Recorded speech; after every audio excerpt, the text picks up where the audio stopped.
Nggak ada ya, maksudnya negara-negara maju juga benar-benar nggak jalani komitmennya dan pembayaran yang disepakati 100 miliar USD per tahun itu nggak pernah dibayarkan bahkan hingga sekarang oleh negara-negara utara atau negara-negara maju. Kayak, nah ini yang kita sebut sebagai kolonialisasi ya, yang tidak berhenti dilakukan oleh negara-negara kaya gitu. Alih-alih mereka bayar gitu hutang ekologis mereka melalui dukungan pendanaan iklim, justru kemudian mereka masuk melalui model-model aksi adaptasi atau pembangunan yang menurut kita juga itu nggak ngejawab akar persoalannya gitu ya. Kayak misalnya tadi dalam konteks transisi energi bersih, mereka mengusulkan misalnya carbon capture storage gitu ya, atau penangkapan karbon sebagai solusi gitu. Dengan logika bahwa mereka masih tetap bisa melakukan eksploitasi fosil gitu.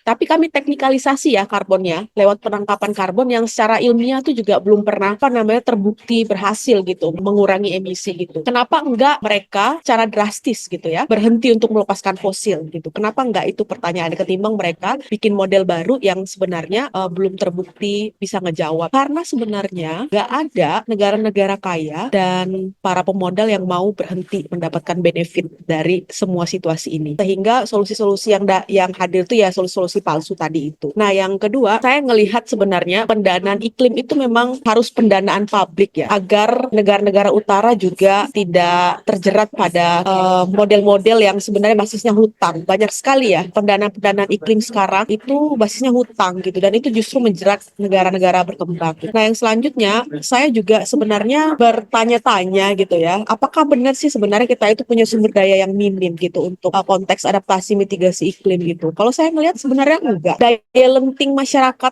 dalam menghadapi iklim itu menurut saya masih cukup tinggi, asal daya lentingnya itu tidak dihancurkan oleh negara melalui kebijakannya.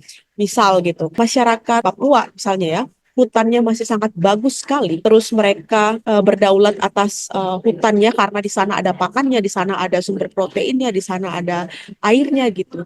Tetapi justru sebenarnya hutan mereka itulah yang dihancurkan oleh negara gitu. Jadi sebenarnya kita tuh punya sumber daya yang besar gitu, tetapi justru sumber daya itu yang dihancurkan sehingga kita menjadi rentan. Nah, itu juga menurut saya menjadi penting juga untuk di-highlight gitu, bahwa sebenarnya bukan sumber daya kita yang minim gitu, tapi justru kemampuan kita dalam beradaptasi dan memitigasi itu yang dihancurkan oleh negara gitu ya melalui kebijakannya, yang juga didorong oleh solusi-solusi yang diambil melalui keputusan-keputusan internasional tadi.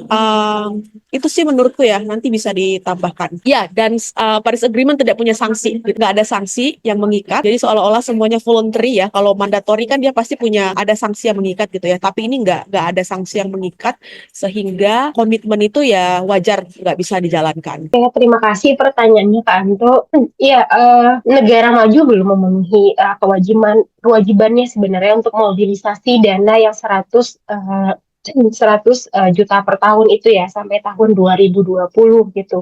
Makanya karena negara-negara maju tidak memenuhi kewajibannya itu, akhirnya pasca COP tahun lalu gitu ya, sebelum tahun 2023 2024 ada mekanisme pendanaan yang namanya NCQG gitu. Ini Collective Quantified Goal on Climate Finance. Karena ini sebenarnya kerangka atau mekanisme pendanaan yang sebenarnya lebih terstruktur. Karena kan target yang sebelumnya 100 juta dolar per tahun itu kan nggak ada basisnya ya. Tidak ada basisnya, terus nggak ada kerangka waktunya yang jelas, dan kemudian tidak ada target yang jelas juga. Maksudnya, oke, dimobilisasikan, tapi kemudian duitnya dimobilisasi kemana saja, buat siapa, buat kepentingan apa, dan itu nggak jelas gitu. Nah, saat ada mekanisme baru ini yang NCQG ini, harapannya di sini ada target baru terkait dengan climate finance gitu, terkait dengan pendanaan iklim yang lebih terukur, angkanya jelas, dari siapa aja dan buat siapa aja gitu, dan keperluan apa gitu.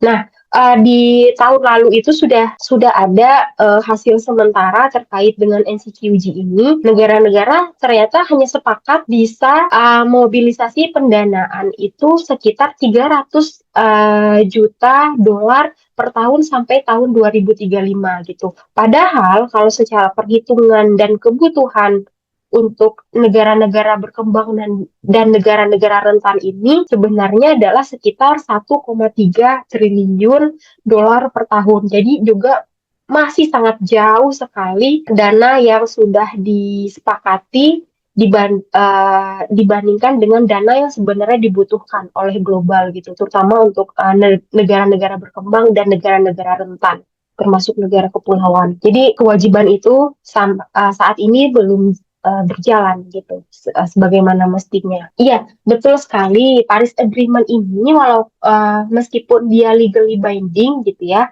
ada punya basis hukumnya, tapi memang di sini ada kelemahannya. Negaranya nggak bisa kena sanksi gitu. Misalnya tidak memenuhi tadi komitmen atau target iklim yang dia sudah buat gitu, yang sudah dijanjikan gitu. Memang tidak ada sanksi.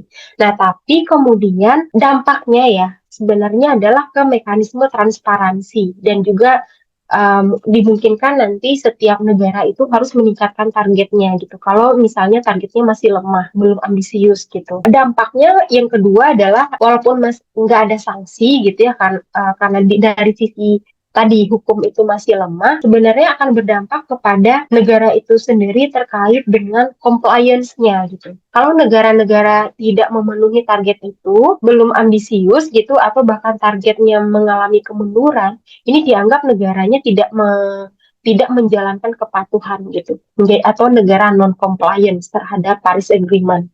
Nah, dampaknya kalau negara nggak patuh atau misalnya Indonesia nggak patuh gitu ya, salah satu dampaknya adalah pihak-pihak atau negara lain itu tidak akan mau mobilisasi pendanaannya untuk Indonesia gitu karena kita nggak patuh gitu. Itu salah satu dampaknya. Dan sementara kan digadang-gadang gitu ya keluar bahwa Indonesia masih butuh bantuan internasional untuk menjalankan komitmen iklimnya gitu. Kalau kita nggak patuh, dianggap nggak patuh, nggak transparan, akhirnya peluang-peluang yang diharapkan Indonesia itu nggak akan dapat